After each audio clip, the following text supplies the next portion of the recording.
When I was a child, there was nothing to eat. I was the eldest of 5, and so it was my job to make sure that I always let my brothers and sisters eat before me. War was inching inward toward the coast, and as it marched closer, our food grew scarcer. Animals fled the area, or were slaughtered and consumed in panic by the other families in our village. My father was a wise and cautious man, and so we waited to slaughter our 2 chickens until the fall, when grass and tree bark had become too hard to find or inedible. The other families knew we had chickens, and father stayed up all night, every night, to watch over them. He had to kill at least one boy from a neighboring town who had gone mad with hunger and tried to burn down our small home with a burning branch. When the chickens were naught but bones, and the bones had grown brittle and porous from mother's many soups, my parents sent my 2 eldest siblings and I out to collect bugs and field mice for supper. We were hungry, but not quite starving, until one morning we woke to the first frost, and there was nothing alive left to eat. My parents began to discuss the inevitable. Perhaps my father should go to the coast and sell his father's pocket watch to one of the drunken but well-paid soldiers.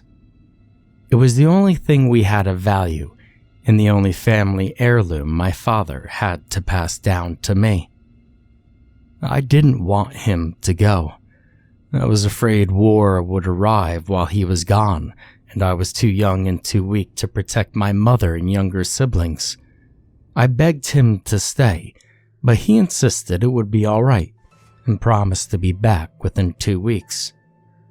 I was so afraid when he and my mother were outside preparing his satchel. I smashed the pocket watch under my foot and placed it back into my father's half-rotted desk. My mother cried for days. Father did his best to comfort her as I watched them peel the leather from my father's boots and boil the hide for dinner. The next night, Mother found a dead rat and boiled away the disease with the new fallen snow from outside. And the evening after that, she filled our bellies with rat bones and more melted snow. My little brother Albert kept everyone awake that night, crying over his hunger. He begged for all the things we'd eaten when we had had a garden and animals.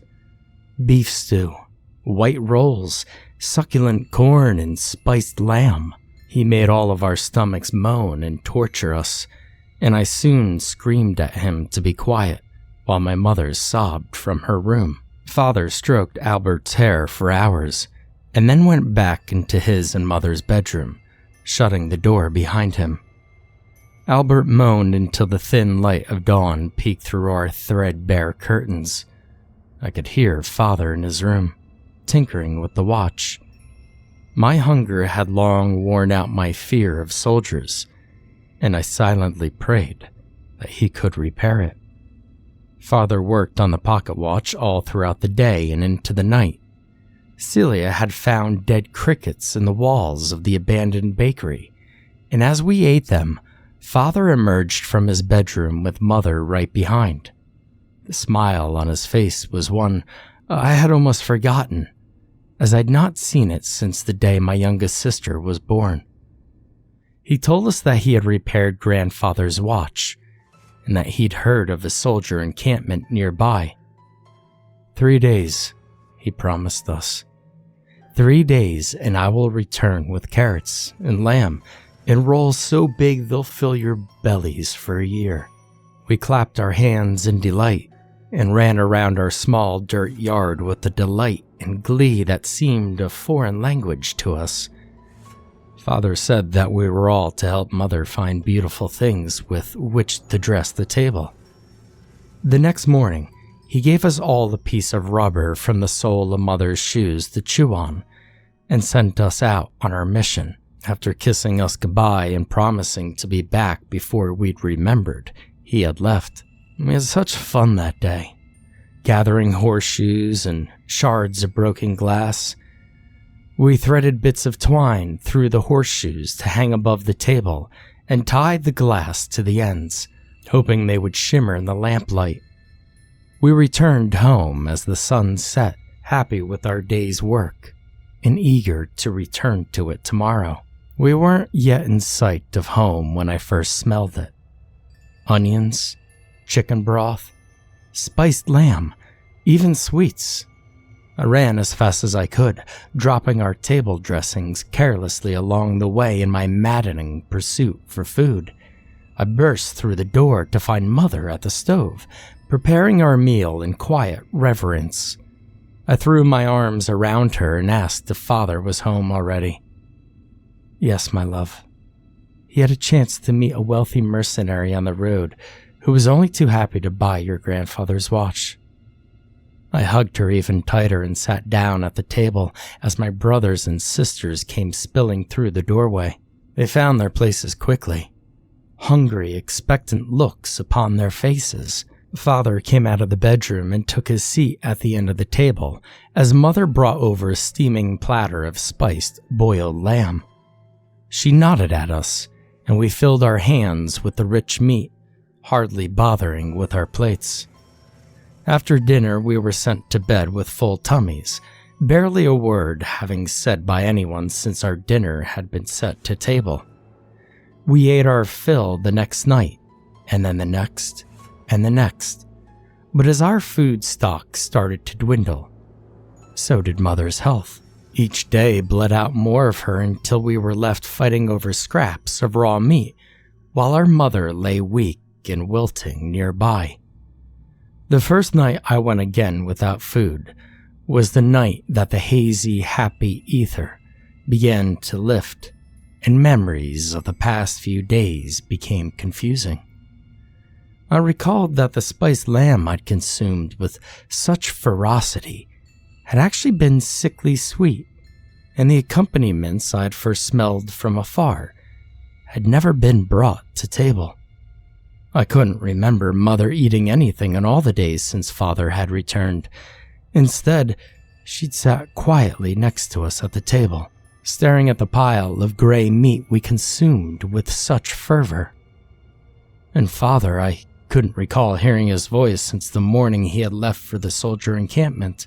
His chair had sat empty, night after night, and as the peripherals of my memory formed shape, I couldn't be entirely sure he'd ever been there at all, or at least not since the morning he had cut pieces of rubber from Mother's shoes at the table. Frightened and starved, I didn't find sleep until the darkest hours of the night. The following morning, when Mother emerged from her room, I asked where Father had gone. She told me he'd left to become a soldier and sent us out to peel bark off the bushes in the forest. Father never returned. Perhaps the reason I didn't realize what happened back then was because it was too awful to consider, and I was so very hungry. But Mother died a few days ago, and in death she thrust the truth upon me. From her stock of meager possessions, I was bequeathed a small box that contained nothing more than a shiny, broken pocket watch. And perhaps she wanted me to remember it all. The only hope of our survival that I'd smashed under my heel.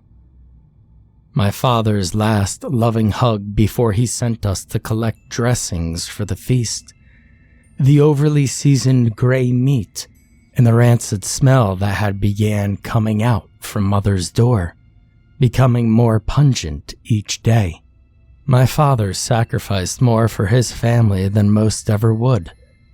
I used to lament that I had nothing to remember him by. No family heirloom to pass down to my own children. But now, I have his pocket watch, a thing I cannot give to my children. Not because the glass is shattered, not because the gears are cracked. I cannot part with the watch because it is a curse that I must bear. For the shiny, contorted metal has never lost the sickening smell of that sweet, silvery meat.